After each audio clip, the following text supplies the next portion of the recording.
horizon. Mike Rodun has that story. Just over 1 month ago, we passed these cornfields in San Carlos, a farming community in the far south of Orange Walk. The stocks were struggling then because the expected rains in June and July had not shown up. They never did.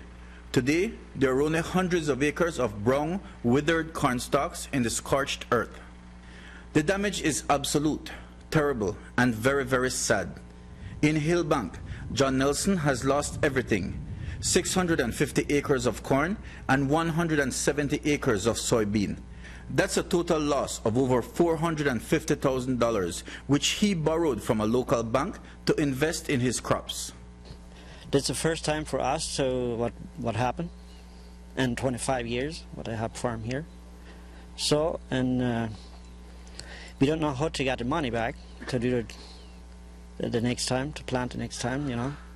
So we think if the government could help us something, borrow something, to let us some money what we can borrow from the DFC or somewhere. So we will see what that will do. So this well you're looking at cost $38,000 to drill a hole into the unyielding parched earth in the hope of finding life-giving water in sufficient quantities to nourish this large acreage.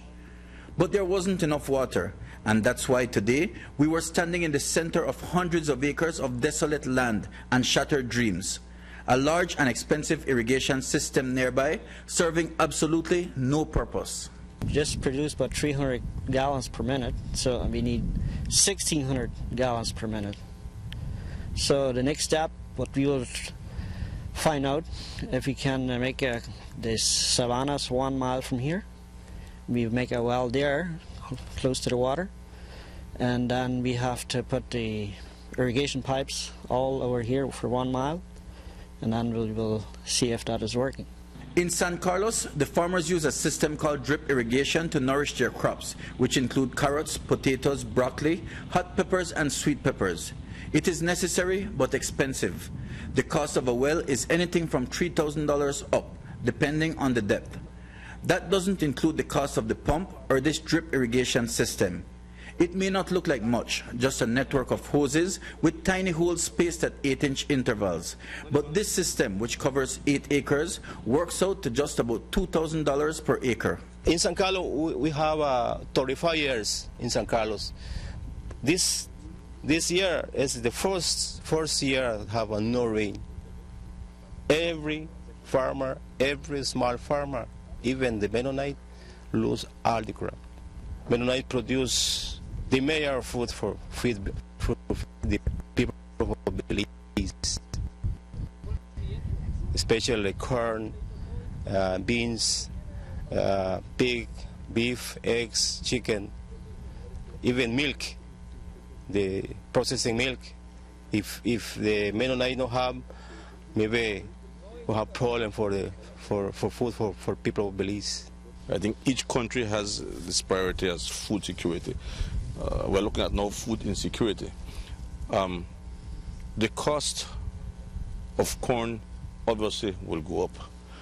In this country, I've said before, 90% of the corn, 80 to 90% of the corn is used for animal feed. So it is clear that the price of poultry will go up, the price of pork meat will go up, the price of our tacos will go up, and of course eggs. Eggs are already $3 for $1. I don't know how much it will be now.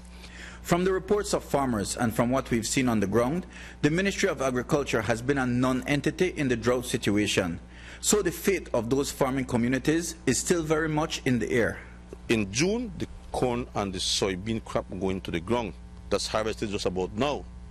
And then land is prepared just about now to plant in December, to plant the red kidney beans crop.